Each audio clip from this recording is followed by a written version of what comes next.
नमस्कार दोस्तों, शेयर बाजार की बात करते हैं, मार्केट की बात करते हैं, मारुति सुजुकी इंडिया लिमिटेड की बात करते हैं। Q1 FY23 के नंबर्स आने थे 27/7/2022 को। पहली तिमाही के नंबर्स रिजल्ट आना था Q1 FY23 का, तो अपडेट आ गया है।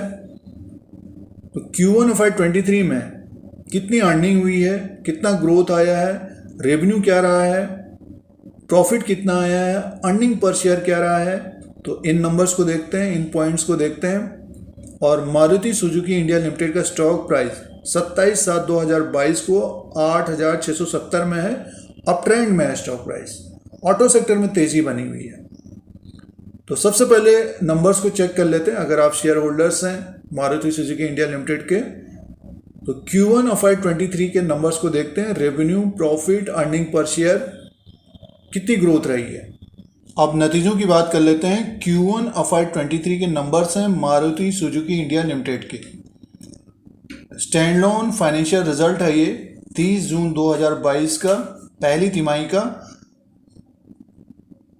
30 जून 2022 के क्वार्टर में रेवेन्यू की बात करते हैं तो 25,286 करोड़ का रेवेन्यू है।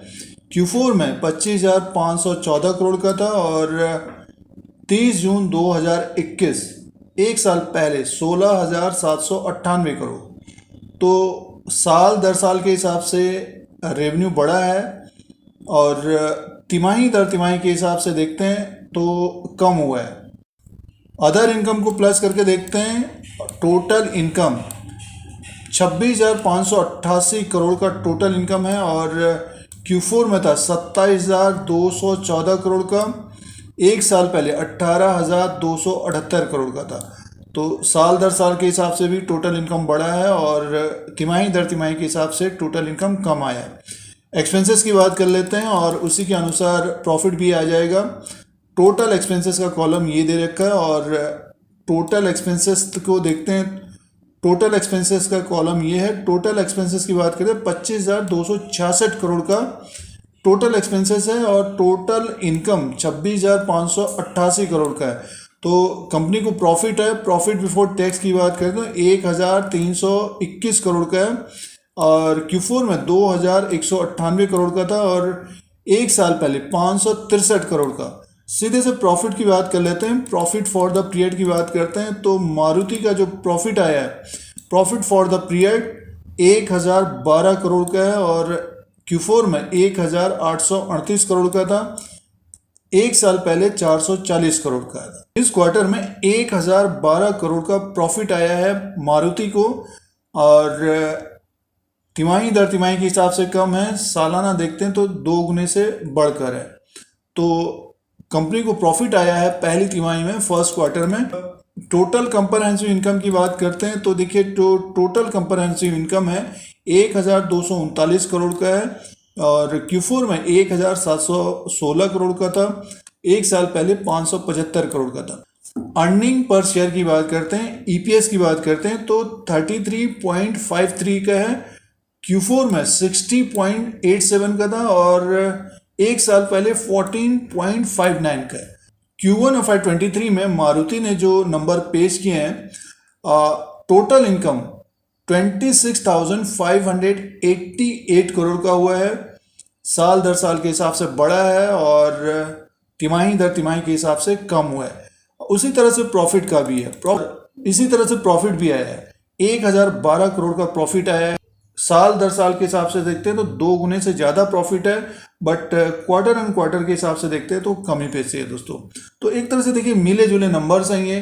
तिमाही दर तिमाही के हिसाब से कम है और सालाना देखते हैं तो अच्छे नंबर्स हैं, अच्छी ग्रोथ आई है। अब दोस्तों शेयर प्राइस के अनुसार बात करते हैं। मारुति सुजुकी इंडिया लिमिटेड का ये चार्ट लगा हुआ है, एक साल का चार्ट है।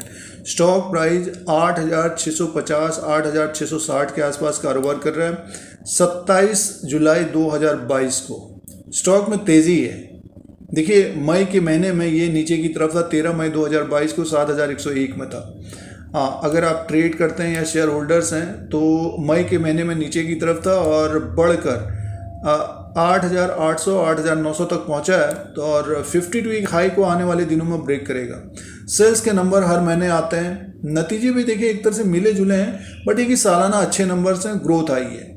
और सबसे बड़ी बात यह है कि ऑटो सेक्टर में एक तरह से तेज़ी है, तो स्टॉक में अगर गिरावट भी होगी तो इसमें बाइंग आती हुई दिखेगी। फिलहाल जो सपोर्ट इसका रहेगा इस वक्त ये रहेगा 8500, जो सपोर्ट रहेगा 8500 का रहेगा, और दूसरा जो सपोर्ट रहेगा 8348 का रहेगा। 8348 के नीचे अगर ये स्लिप या क्लोजिंग देता है तब इसमें फिर गिरावट बढ़ सकती है, और अगर इसमें गिरावट बढ़ेगी तो अपने अनुसार देख सकते हैं बाइंग के लिए मारुति सुजुकी को, और जो ये तेज़ी बनी है तो अपने 52 वीक हाई को भी ब्रेक करता हुआ दिख सकता है दोस्तों। और एक साल के चार्ट के अनुसार देखते हैं तो पिछले साल 7200 में था ये, और इसका जो नीचे का लो था 6600 6500 का था। तो यहाँ से फिर एक तेज़ी बनी, हर तिमाही इसमें एक अच्छी तेज़ी बनती है, उसके बाद एक गिरावट आती है दोस्तों। तो बढ़कर 9050 तक गया था, उसके बाद बड़ा करेक्शन आया था और सीधे से 6000 और एक बड़ा करेक्शन हुआ था, और सीधे से ये स्टॉक फिर 6700 6600 तक आ गया था। उसके बाद तेज हुआ है दोस्तों, ऊपर की तरफ ही स्टॉक है। और ये जो गिरावट आई थी 8 मार्च 2022 को नीचे की तरफ था मार्च के महीने में, और मार्च के महीने के बाद देखिए अब जुलाई भी जा रहा है तो स्टॉक ऊपर की तरफ है। तो इस तरह का ट्रेंड रहा है पूरे साल भर। तो कहने का मीन्स ये कि अगर स्टॉक में गिरावट आती है तो इसको नज़रों में रखना चाहिए, और जिनके पास है तो एक प्रॉफिट वाला स्टॉप लॉस जरूर होना चाहिए, क्योंकि मार्केट काफ़ी वॉलेटाइल है इस वक्त शेयर बाजार, और प्रॉफिट नहीं जाना चाहिए। और स्टॉक जैसे जैसे ऊपर की तरफ जाता है तो अपने स्टॉप लॉस को बढ़ा लेना चाहिए। तो ये मारुति सुजुकी का लेटेस्ट अपडेट है, शेयर प्राइस का एनालिसिस है, और Q1 FY23 के नंबर्स का अपडेट था दोस्तों। इसी तरह के वीडियो देखने के लिए, शेयर बाजार की जानकारी के लिए, स्टॉक मार्केट के नॉलेज के लिए चैनल को सब्सक्राइब करें, लाइक करें, शेयर करें। धन्यवाद।